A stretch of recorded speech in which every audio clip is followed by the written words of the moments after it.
Un viaje por la sangre, el podcast de la Sociedad Española de Hematología y Hemoterapia.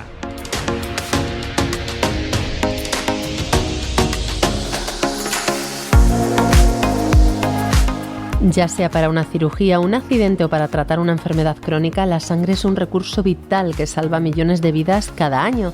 Ayuda, por ejemplo, a reemplazar o compensar la sangre perdida debido a una lesión o hemorragia, o a mantener la presión arterial durante una intervención quirúrgica. Este procedimiento recibe el nombre de transfusión. Una transfusión de sangre es un procedimiento médico que consiste en administrar sangre o sus componentes, como glóbulos rojos, plaquetas o plasma, a una persona a través de una vía intravenosa. Según la Organización Mundial de la Salud, se necesitan alrededor de 112,5 millones de unidades de sangre al año en todo el mundo, pero desafortunadamente solo se donan alrededor de 92 millones de unidades. ¿Cómo se las apañan los responsables de estos bancos de sangre para conseguir paliar la necesidad constante de donantes de sangre en la que la demanda supera con creces la oferta? Esta es una de las preguntas que resolveremos hoy en Un viaje por la sangre, el programa de podcast de la Sociedad Española de Hematología y Hemoterapia. También desvelaremos qué son los bancos de sangre, quién puede donar, por qué siempre hay necesidad de donación de sangre y, por supuesto, qué es la sangre artificial. ¿Nos acompañas? Pues comenzamos con unas breves pinceladas al respecto de la mano de Alba Corrada, miembro del equipo de comunicación de la Sociedad Española de Hematología y Hemoterapia. Hola Mar, como bien has comentado, vamos a hablar de transfusiones. Y la primera pregunta es, ¿sabes cuándo se hizo la primera transfusión de sangre de la historia? Seguro que te sorprende saber que hace más de 400 años. En concreto, fue el 15 de junio de 1667, por parte de Jean-Baptiste Denis, médico de cabecera de Luis XIV, aunque algunas fuentes apuntan al inglés William Lower. El beneficiario de la transfusión fue un joven de 15 años al que se le había practicado una sangría excesiva con sanguijuelas. A pesar de que la transfusión se realizó con sangre de oveja, el joven logró sobrevivir. Por aquel entonces, la ciencia no estaba al tanto de los peligros de la transfusión de sangre entre especies, ni de la existencia de los diferentes grupos sanguíneos. De hecho, las siguientes transfusiones de sangre que se realizaron no tuvieron tanto éxito, y pronto se desechó esta práctica, que no fue retomada hasta que en 1902 Karl Landsteiner descubrió que existían 4 grupos sanguíneos. ¿Pero fue España pionera en transfusiones de sangre? Los historiadores coinciden en que las primeras transfusiones en pleno frente de guerra se hicieron en España durante la Guerra Civil. Este es un dato sumamente llamativo, pues sitúa a nuestro país como el precursor de una práctica médica fundamental. Y si hemos hablado de las primeras transfusiones, ahora vamos a ver cuál fue el primer banco de sangre. Verás, el médico catalán Frederic Durán y Jorda instaló el primer banco de sangre de la historia en el Hospital 18 de Montjuïc, en agosto de 1936. Un mes más tarde, Durán envió la primera remesa de 7 litros de sangre a los hospitales de campaña del Frente de Aragón, en el camión frigorífico de un repartidor de pescado. Cuando acabó la Guerra Civil Española, Frederic Durán se exilió en Londres, donde fue fichado por el gobierno británico para que organizase los equipos de hemoterapia de sus ejércitos. Entrevista con el hematólogo.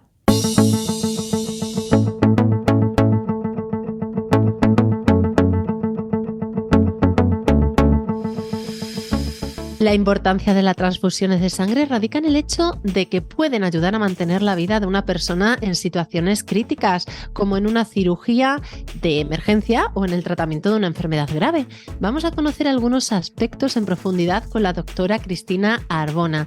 Ella es directora técnica de la Fundación CAT, organismo de certificación de la calidad en transfusión, terapia celular y tisular, y entidad que forma parte de la Sociedad Española de Hematología y Hemoterapia y de la Sociedad Española de Transfusión Sanguínea. Doctora, bienvenida. Hola, buenas tardes. Muchas Buenas gracias. tardes. Un placer tenerla con nosotros en este podcast de la Sociedad Española de Hematología. Doctora, pues yo creo que la pregunta más urgente es realmente en qué consiste una transfusión de sangre, cómo se realiza.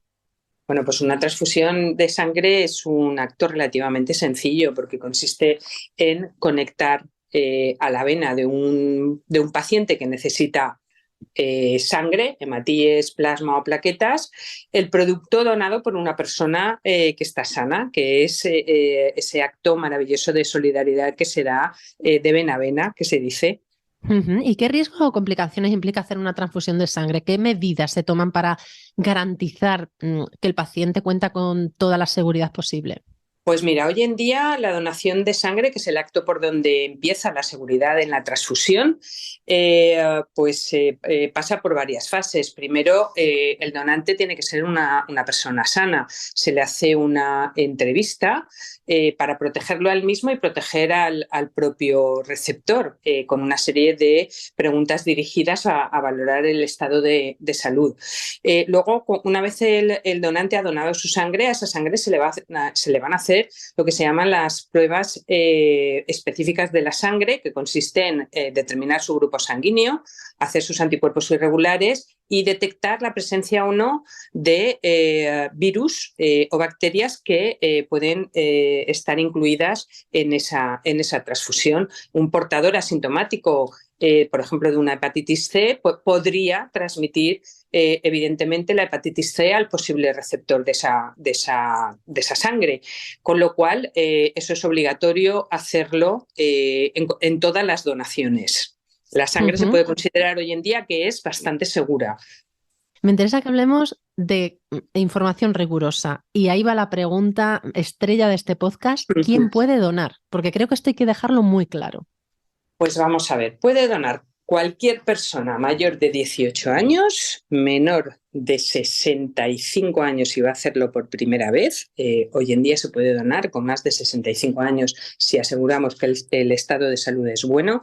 Esa persona debe de ser considerada sana y luego, como hemos dicho, pesar más de, bueno, no sé si lo he dicho, pesar más de 50 kilos. Esas son las condiciones básicas para acudir a donar. Acudir a donar.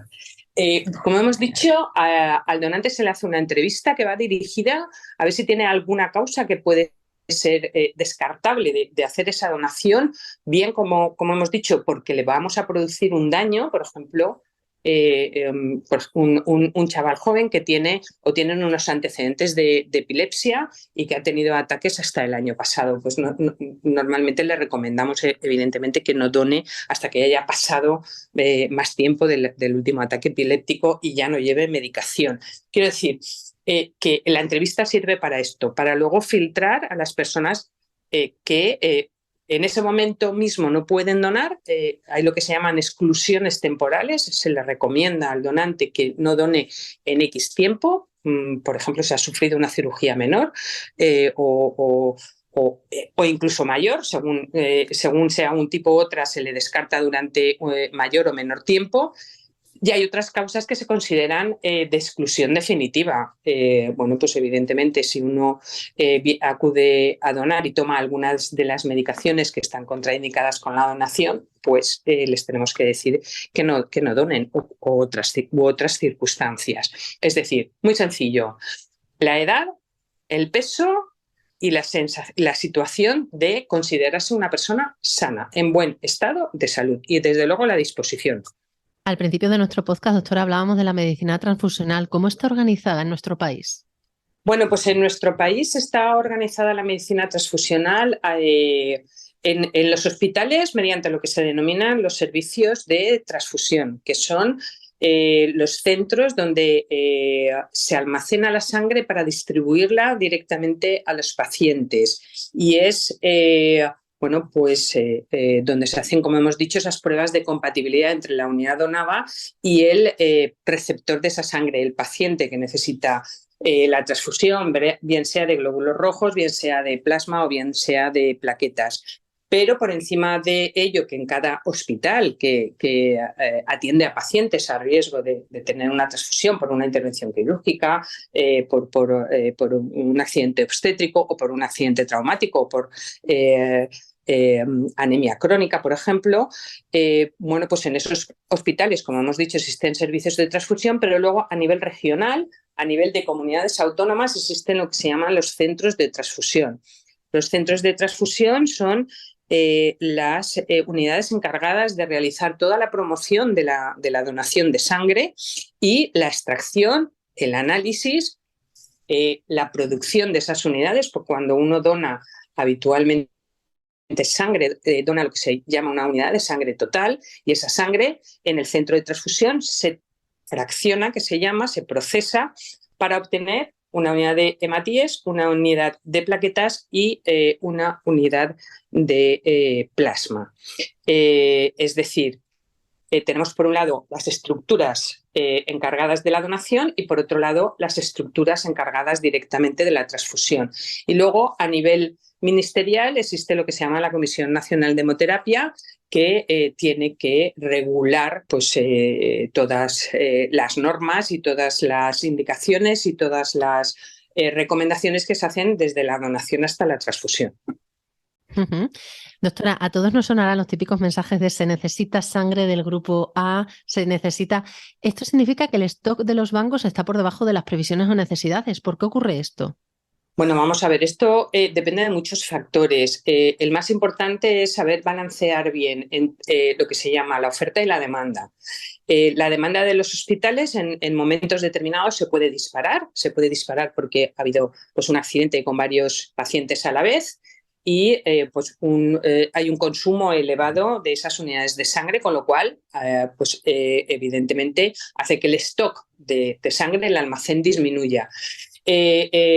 Sobre todo cuando no hay una correcta regulación entre lo que se llaman las unidades de promoción de la donación, que son las encargadas de organizar la recolección de la sangre, o sea, organizar las colectas de sangre. Hoy vamos a este sitio, no podemos repetir en 2 meses porque los donantes no pueden volver a donar. O sea, todo eso tiene que estar muy bien estructurado desde los centros de transfusión, cómo se organiza la promoción de la donación y las extracciones, dependen de muchísimos factores. Además, dependen pues, algo tan sencillo como del tiempo. Un día que llueve muchísimo, en una ciudad los donantes acuden a donar, pero en otros sitios donde hay que desplazarse, pues si llueve mucho no va a ir nadie a donar sangre. Depende también pues, de una cosa tan sencilla como que haya una fiesta en un pueblo. Si tú has organizado una donación en un pueblo y coincide con una fiesta, no va a ir nadie a donar. O sea que tenemos muchos factores que pueden influir y sobre todo no nos olvidemos que detrás de la medicina transfusional lo que está es el donante de sangre, y el donante de sangre hay que saberle contactar y además hace un acto voluntario. Y hoy puede que me apetezca ir a donar y hoy puede que no me apetezca ir a donar. Depende de muchísimos factores y hay que balancearlos muy, muy, muy bien. Cuando organizamos una colecta, pues hacemos lo que se llama una previsión. Hoy pensamos que van a llegar por muchos factores 50 donantes, pero como ese día lleguen 30 en vez de solamente 50, en vez de los 50 que hemos previsto, se nos puede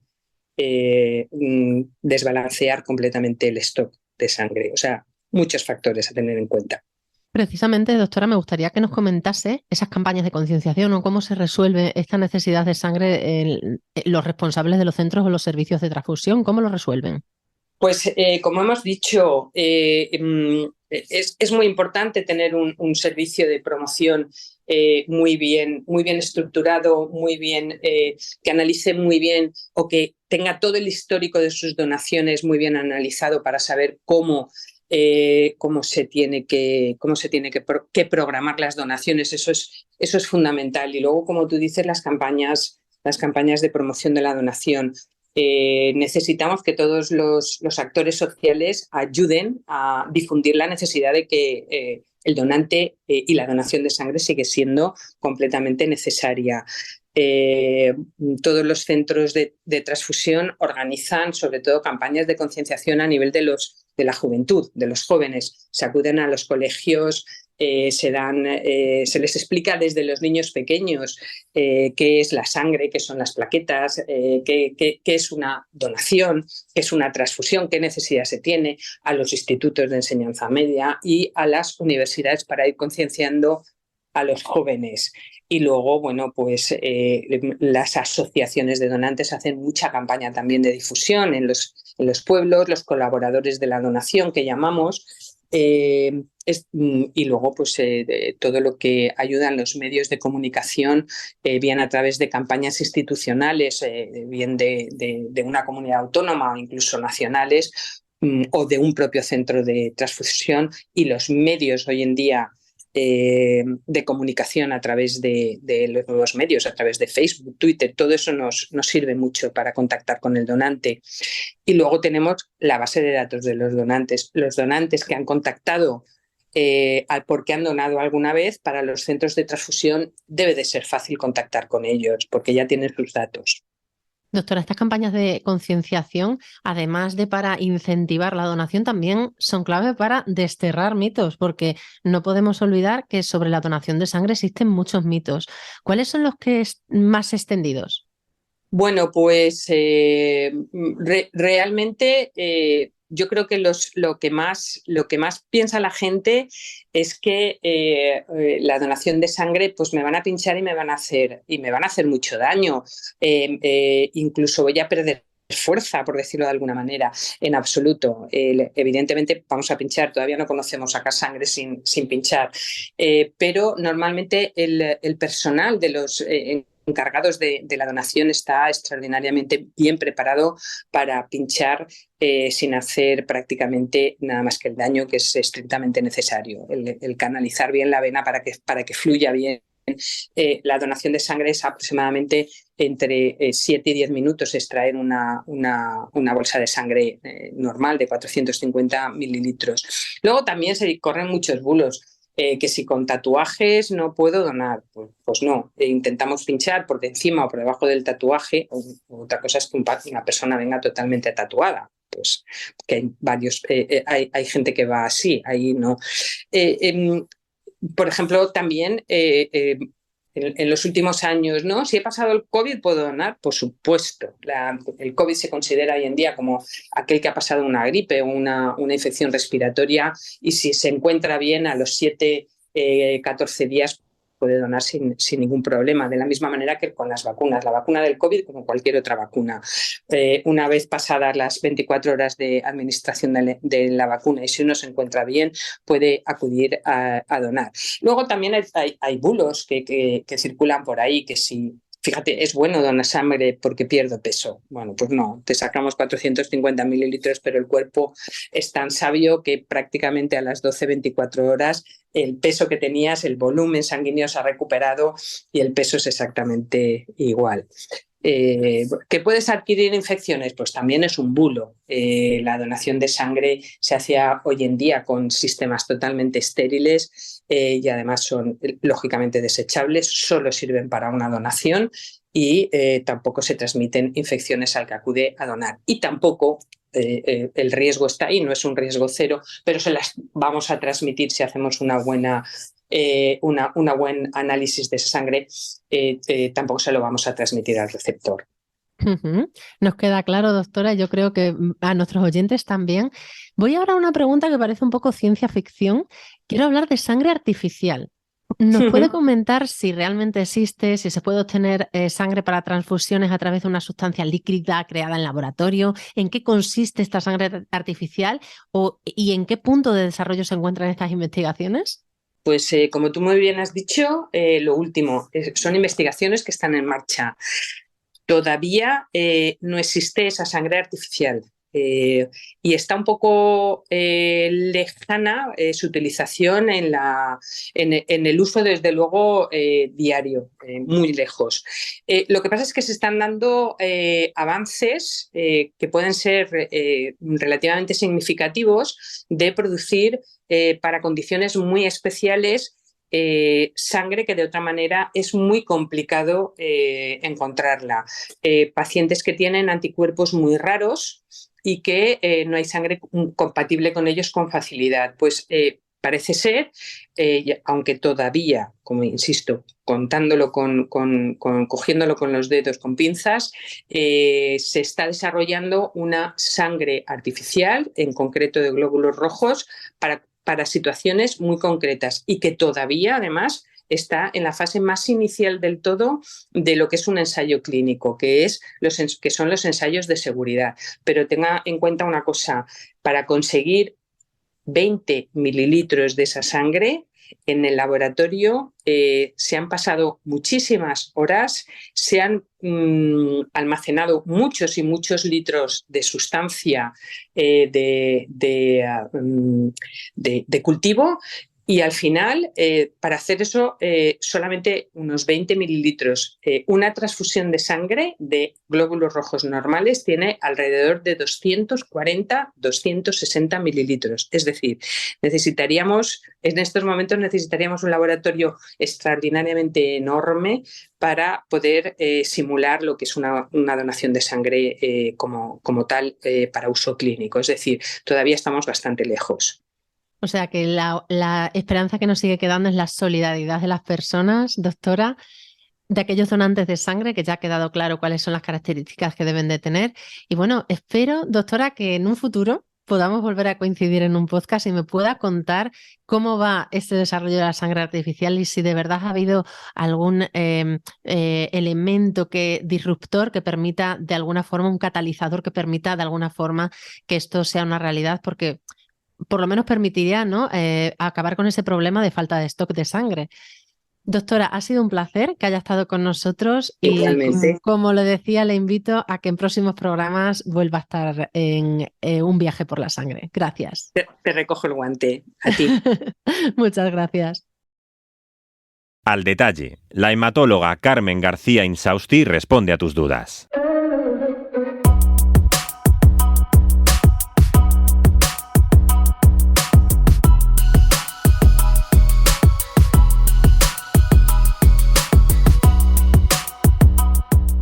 Comenzamos con la sección Preguntas con el experto, en la que Carmen García Insausti, nuestra doctora habitual, trasladará las respuestas a las preguntas que nos habéis hecho llegar. De hecho, estamos muy contentos porque hemos recibido un montón de dudas, de inquietudes vuestras a través de los canales que solemos facilitar siempre aquí en este podcast. Nuestro número de teléfono 667-675-476, el correo electrónico prensa@shhseth.es y a través de nuestras redes sociales. Y ahora sí, comenzamos con la primera pregunta que nos trasladan nuestros oyentes. Hola, me llamo Luis. Quería saber si es cierto que la hemofilia y el VIH están relacionados. También, ¿qué predisposición tienen los pacientes con hemofilia de desarrollar VIH y cuáles pueden ser los factores de riesgo? Muchas gracias de antemano por su respuesta, doctora. Muchas gracias, Luis, por tu pregunta, que es muy importante porque realmente yo creo que pertenece a esa categoría de situaciones que quisiéramos que nunca hubiesen ocurrido. La hemofilia como enfermedad y el VIH como enfermedad no están relacionados y en esto quiero ser enfática. Lo que ocurrió fue que en la década de los años 80 un gran número de hemofílicos se contagiaron con VIH porque los concentrados de factores de la coagulación utilizados para su tratamiento se elaboraban a partir de pool de plasma de muchos donantes, es decir, mezclas de plasma cuyas pruebas de detección para el VIH no eran del todo adecuadas, porque, dicho sea de paso, para esa época los virus tampoco eran del todo bien conocidos y además había muchas cosas que se desconocían con relación a las técnicas de preparación de los concentrados de los factores de coagulación. Por supuesto que eso fue una tragedia que ocasionó mucho dolor y muchas muertes. Y la responsabilidad, yo creo, y aquí es una opinión personal, que solo puede atribuirse al estado de desarrollo de la ciencia para ese momento.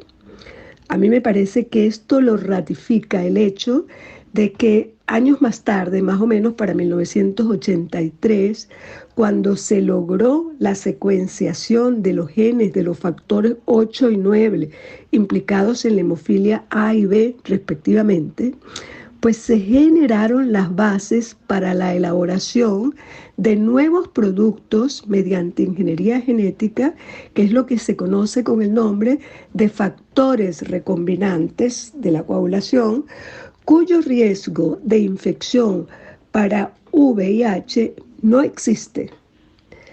En la actualidad se dispone de productos de muy alta calidad, mucho más seguros que los del pasado, por lo que estoy segura que nunca más volverá a ocurrir esa asociación entre hemofilia y VIH de la que queremos olvidarnos. De nuevo, muchas gracias, Luis, por tu pregunta. Es un tema que me gusta muchísimo hablar de él y espero haber respondido a tu pregunta.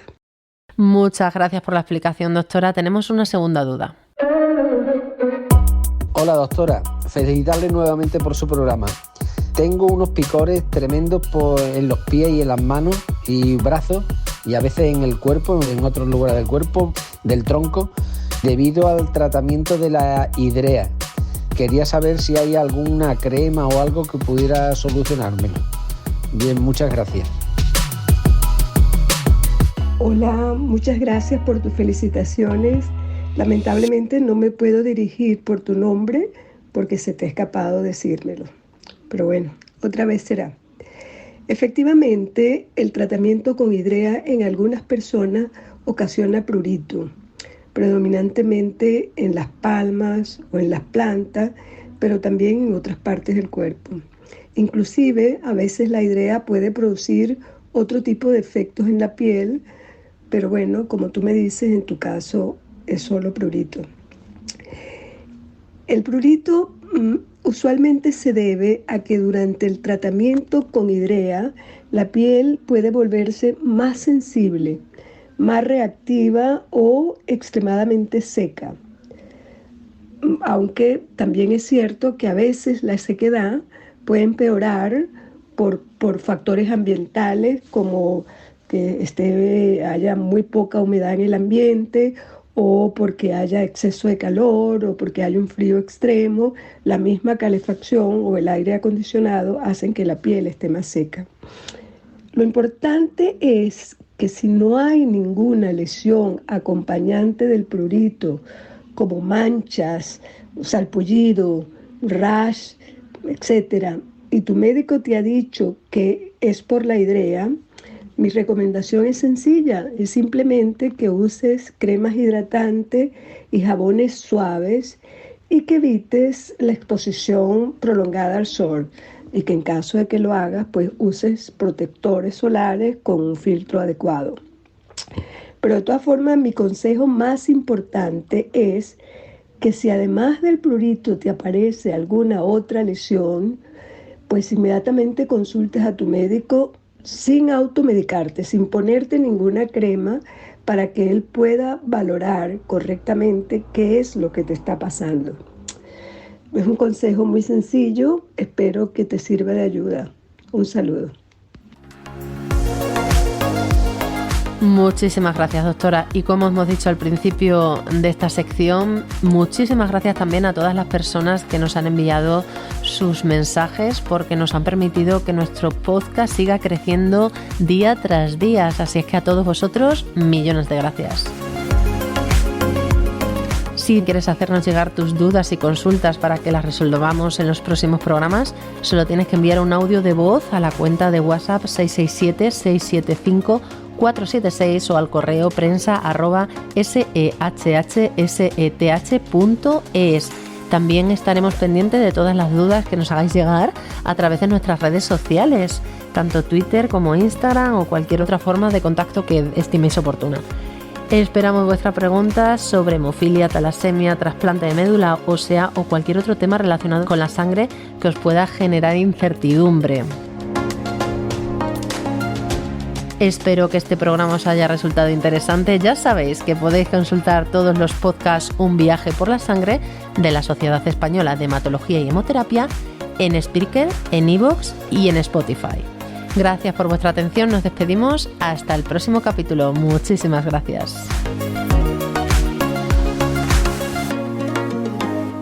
Un viaje por la sangre, el podcast que te permitirá conocer mejor la fuente de vida.